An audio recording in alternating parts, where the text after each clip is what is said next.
us feed hungry children. Our goal is to feed 2 million meals to hungry children this year, and you can help us when you round up at Parker's Kitchen. We're going to match 25% of your donation.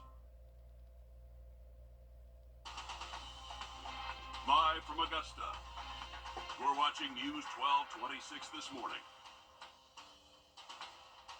A catastrophe near Washington, D.C. A frantic search underway to find dozens of people after two aircrafts collided with what investigators know so far just ahead. But first, good morning. Thank you for joining us. I'm Nick Provo. And I'm Ashley Campbell. It is 6 o'clock on your Thursday, so we know what that means. Time to talk a little bowling. We made it halfway through the season now. Second quarter halfway point yesterday. Okay. We're probably finished about third place, fourth place in the quarter. And the team that beat us yesterday, they'll make it to the playoffs, so we'll see them in a couple months, I suppose. Well, but we went 1-3 last night. Not great, but hey. You know what though? You've had a pretty good good run. Yeah, we're winning about a 70% clip right now in the season, so that's good. Yeah. Yeah. Be happy with that. Take it. We are halfway there, Tim. That's halfway good. There. That is good. Halfway point. Continue with that nice little plateau here. Don't go downward. Nope. Don't start losing that rush you guys had first quarter. Nothing but up from here. All right, 30s and 40s, even a 50 mark out there. 30s. The White House is walking back a memo that would have ordered an immediate freeze of federal grant money. A judge blocked it at first over widespread concern and how a pause on funding could have impacted organizations that rely on federal money. Your Taylor Martin is live in the newsroom this morning as one nonprofit says they wouldn't have been affected, but they want to bring reassurance now. Taylor?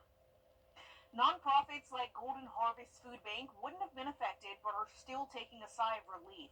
Some were worried they would no longer have food on the table. They were getting multiple phone calls, emails, and texts from the community about what was happening and how it could impact them. Golden Harvest covers 24 counties and says if SNAP were to go away, it will be catastrophic. The Trump administration says programs that provide direct assistance to Americans aren't affected, like Medicare, Social Security, student loans, and food stamps. But Golden Harvest says SNAP isn't their only federally funded program. We have the SNAP program, we have the TFAP program, which is the Emergency Food Assistance Program. We have a lot of these programs that come from the federal government that directly benefit Golden Harvest Food Bank. Now, regardless of the outcome, they say they're still going to do everything they can to make sure people have something to eat. Continuing the mission to help a lot of people in our area. Thanks for that update there. Taylor Martin live in our newsroom this morning. A new Georgia law putting school districts and local governments in a tight spot. Right now, Richmond and Columbia County leaders are listening to the community and considering if they should opt in or out of the homestead exemption law. Now, it's designed to put a cap on tax hikes for your home. The law also gives school districts, city, and county leaders a chance to consider it before March 1st. Still, some voters are feeling frustrated. More than 60% of them in Georgia approved the exemption back in November. One Columbia County voter says it's all about transparency. Ben Curran says that the clause forces leaders to explain what they're doing and why. I was not in support of Fight 81. I don't believe that the local government should have that control taken away from them. However, I voted yes. No decision is expected to be made until after all of the public hearings. The Columbia County School Board and a commission have not committed to a decision. And these are the public hearings that are happening today. Grovetown City Council's first meeting is at 6 p.m. in the council chambers. Glasscock County School Board will be holding its third hearing at 6 p.m. It's at the Board of Education building. Grovetown City Council plans to have their other hearings on February 4th at 10 in the morning and February the 11th at 2 p.m. Augusta Richmond County leaders are set to have theirs next month. That first hearing February 4th, 6 p.m. at the Robert Howard Community Center. The second one, February 11th, 6 p.m. at the Warren Road Community Center. February 18th, 11 a.m. in the Municipal Building. And there are still 2 meetings left for the Columbia County Board of Commissioners. Both will be at the Evans Government Center Auditorium. One will be February 4th at 6, and the other one will be February 18th at that same time. An Aiken County murder suspect is sitting in jail this morning in connection to a motel shooting. He's on your screen now. Dante Breland, charged with murder and possession of a weapon during a violent crime. Authorities say he shot and killed 25-year-old Naisha Dowling at the American Health Inn on Richland Avenue. No word yet on how deputies found him. And back here in Richmond County, a murder suspect is behind bars after a chase ended in a head-on collision. His name is Tracy Martin. This is the aftermath at the intersection of Washington Road and Bobby Jones Expressway yesterday. Multiple law enforcement agencies tried to serve him warrants, and the death of R.G. Jones last July on Ellis Street. When they got to Sumac Trail in Martinez, they say Martin jumped into a car and another man drove them away. That led to a chase before the men crashed head-on into another vehicle. Investigators say no one was hurt. Columbia County deputies did arrest the driver. They plan to issue their own charges for him. We're giving you a look now at an Augusta murder suspect and new details surrounding the case. This is Javion Johnson, who deputies accused of being involved in the shooting death of 30-year-old Devontae McLeod and injuring a man on Higdon Street. Arrest warrants say Johnson drove himself and two others to the home on Higdon Street. Deputies allege the two unknown people went inside the home and shot and killed McLeod. Officials pronounced McLeod dead on the scene last Saturday. This morning, Sandersville officers are investigating a man's death. The police department says Monday they went to a home on Temple Drive for an unconscious man on the ground. They determined he was dead. The police say his name is Grady Smith, and he's been taken to the GBI crime lab for an autopsy. Now, as of this morning, officers say there is no sign that Smith was assaulted. They do say the investigation is to rule out possible foul play because of the circumstances that are surrounding the case.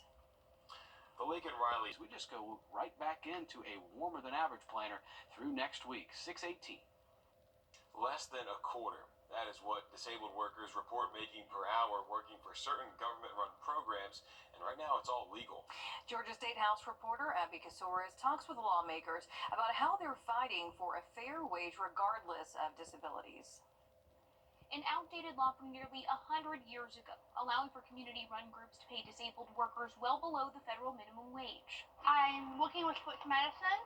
I'm working with basketball right now. Kate Barrett is in her second semester at Berry College. She's one of 146 students with intellectual or developmental disabilities in Georgia in an all-inclusive public college program. These are her mentors who attend her same classes. Nobody else gets to be paid less than minimum wage. Why should people with disabilities? They're some of the many advocates looking to change that. A bill from Senator Billy Hickman would allow programs 2 years to adopt a minimum wage policy for their workers. 13 states have banned organizations from filing for exceptions for disabled adults. Georgia is going to be the next one. Darcy Robb, the director of the Georgia Council on Developmental Disabilities, says companies can make over $1 million in profit while paying employees as low as 22 cents an hour. It's just really something that is inhumane. A car accident leaving Lamont McLeod in a wheelchair, but he calls it a throne. Because while people may offer their condolences, he says it unlocks something new in him to become an entrepreneur. I say all the time, God slowed down my body so my mind can catch up. I'm the voice of the voiceless. He allowed me my voice so I can speak on others' behalf so we can get bills like this passed. Democrats and Republicans have signed on to the bill. Senator Billy Hickman says he doesn't expect any opposition, especially since his colleagues in the Senate got to meet some of the advocates here today. In Atlanta, I'm Abby Casores. Heading to break, giving you a live look right now at I-20 and Riverwatch Parkway, 620. Ashley's President's Day sale is going on now. From Augusta Regional to D.C. also canceled.